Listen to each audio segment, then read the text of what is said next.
Instagram's SRF token missing issue fixed. So all what you want to do guys to fix this issue is very easy actually. First thing, open the settings on your phone, go to the wireless and networks, go to the airplane mode, and then you have to enable it for 10 seconds exactly and disable it again.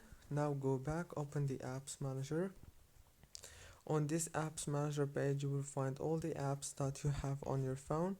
So all what you want to do is click on the Instagram app right here as you can see, and then go to the internal storage, click on clear data, and then click on this delete option. Go back and then click on the power usage details and click down here on force stop, and make sure to enable this power consumption alert. That's it guys for today's tutorial.